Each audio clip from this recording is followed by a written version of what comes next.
हर महीना वैन के 800 रुपए बचाने के लिए हम लोगों ने साइकिल से स्कूल जाना चालू कर दिया था। ये हो गई।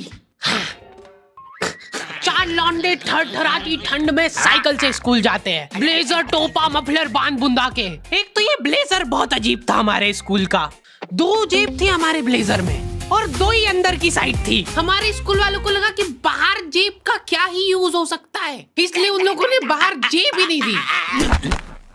क्या करूं मैं इस जेब का? ठंडी लग रही है तो हाथ अंदर वाली जेब में ही डाल के चलना पड़ता था। कोनी से साइकिल चला के आते थे हम लोग स्कूल। सबको ऐसा लगता था कि हम लोग अपाहिज हैं। और फिर एकदम से हम लोग हाथ बाहर निकाल लेते थे।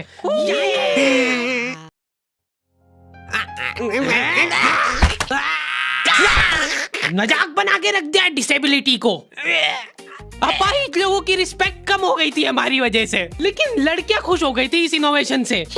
उनको लगा था कि ब्रा का खर्चा नहीं करना पड़ेगा, अपना जो भी सामान है उसको एकदम जेंटली इन जेबों के अंदर प्लेस कर देंगे। लेकिन इसमें एक छोटी सी दिक्कत थी।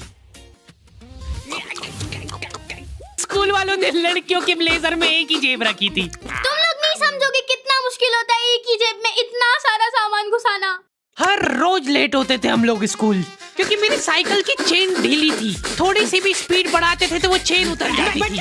लेकिन पापा ने मेरे को प्रॉपर ट्रेनिंग दे रखी थी चेन चढ़ाने की। एक जना ऐसे खींचेगा टायर, उतने में अपने को पाने से फटाफट कस देना है। ये हो गई टाइट।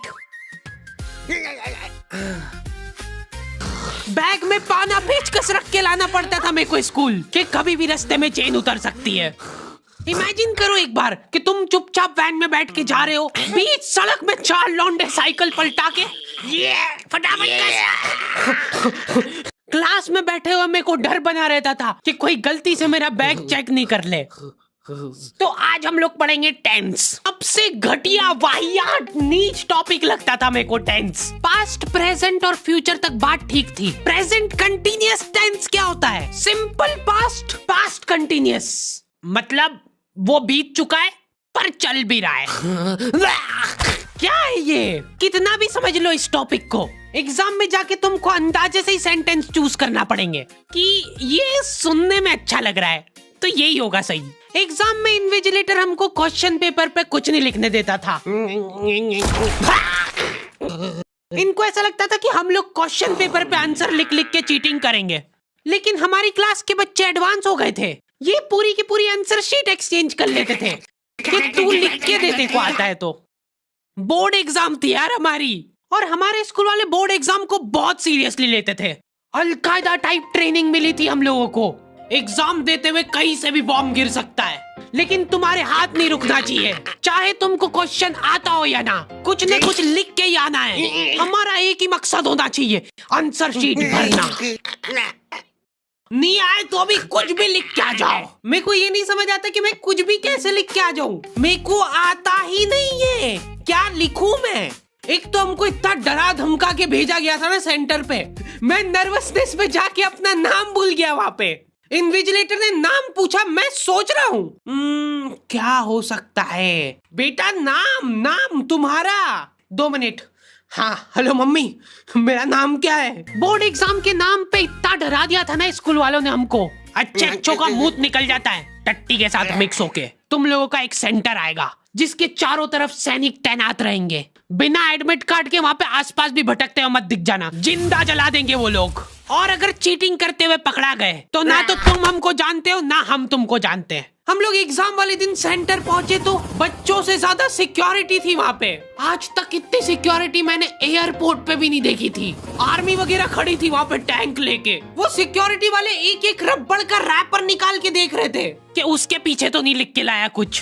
क्या लिख लूंगा मैं इतनी सी जगह में? लिख भी लिया तो मेरे को ही समझ नहीं आएगा कि क्या लिखा है। कुछ चीजों का मेरे को लॉजिक ही समझ नहीं आया था कि तुम नंबर वाली घड़ी पहन के नहीं जा सकते हो, पहनना है तो कांटे वाली पहनो।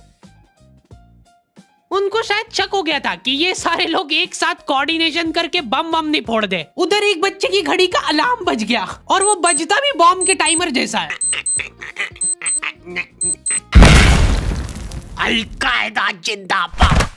जिस पाउच में तुम सामान ला रहे हो वो भी ट्रांसपेरेंट होना चाहिए। मेरे बैग में से इनको पाने पेचकस मिले थे क्या जवाब दूं मैं इसका कि क्या यूज में आते ये? उनको वहाँ पे डेमो करके बताना पड़ा कि ये यूज में आता है ये सब आइटम। फिर बाकी बच्चों ने भी कंफर्म करा कि हाँ देखा तो है हमने इनको रास्ते में ये हरकत करते हुए। ये सब देख के उन्होंने मेरे पाने पेचकस तो हाथों हाथ नाली में फेंक दिए थे। हमारे एक साथी की जेब में से ड्रग्स बरामद हो गए थे। अरे ड्रग्स नहीं है, ये इनहेलर है। इसको ऐसे सूंघते हैं, नाक बंद होती है तो नाक खोलने के बाद भी अगर तुम इनहेलर को पूरी ताकत से सूंघते हो, आंखें दिमाग में ठंडक हो जाएगी तुम्हारे। वो बच्चे नहीं होते जो पूरा साल टाइम पास करते और एग्जाम के एक दिन पहले पढ़ के एग्जाम देने आ जाते हैं। वो बनने की मैं कोशिश ही कर पाया था। सिर्फ मैंने सोचा था आखिरी रात मेरी है, रात भर मैं पूरा सिलेबस चाट जाऊंगा, पर मैं एग्जाम के एक दिन पहले ही बीमार पड़ गया।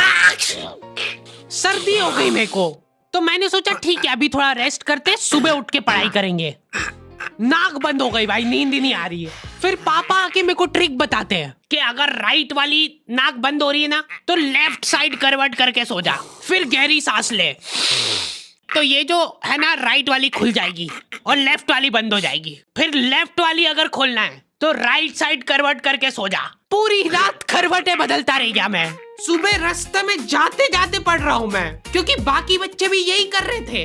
बच्चों को लग रहा है कि भाई जितना हम लोग साल भर में नहीं पढ़े उतना हम लोग रास्ते में जाते हुए पढ़ लेंगे। रास्ते में ऐसे कॉपियां लेके घूम रहे जैसे इनसे ज्यादा पढ़ाकू कोई हो ही ना। सुबह हम सब लोग सेंटर लेट पहुंचे क्योंकि साइकिल की चेन उतर गई थी, तो रास्ते में वो कर रहे थे। और क्वेश्चन पेपर भी लेट हो गया था उस दिन। क्वेश्चन पेपर Z+ सिक्योरिटी के साथ आता था। 10 बॉडीगार्ड लेके आते थे एक जरा सा पार्सल।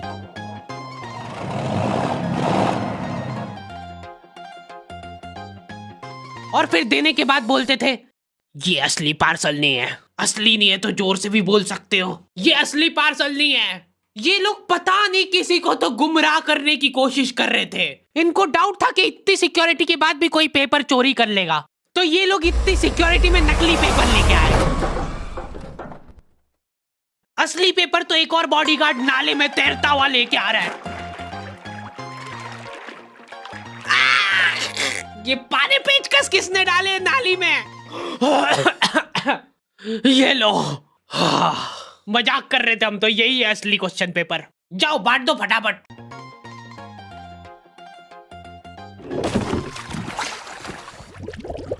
ये अपना आपस में एक दूसरे को गुमराह कर रहे थे। एक बार बस सोच के देखो कि ये सारी हरकतों के बाद भी अगर पेपर लीक हो गया, सोचो एक आदमी टेलीग्राम पे क्वेश्चन पेपर भेजने लग गया था, वो भी एग्जाम के महीने भर पहले से, तब तक क्वेश्चन पेपर बना भी नहीं था। तो अब जो आदमी हमारा क्वेश्चन पेपर सेट करने बैठा, उसने सोचा कि उसका काम इजी हो सकता है, क्यों ना थोड़ा सा स्मार्ट वर्क कर लिया जाए। उसी ने सबसे पहले वो फेक क्वेश्चन पेपर खरीदे और वैसे के वैसे चेप दिए। जिसने पेपर लीक करा था वो खुद सोच में पड़ गया कि ये कैसे हो गया। एग्जाम खत्म होने के बाद इन्विजिलेटर को बहुत मजा आता भाई कॉपियां छीनने में। एक सेकंड भी किसी को ज्यादा नहीं मिलना चाहिए। बस एक बार टाइम ओवर होने के बाद कैसे लिखा तूने? एक बच्चे ने खुद से कॉपी दे दी तो इनको डिसरिस्पेक्टफुल महसूस हो गया था। उसको वापस से कॉपी दे दी कि लिख ले थोड़ी देर और। जैसे ही लिखने लगा वापस छीन ली।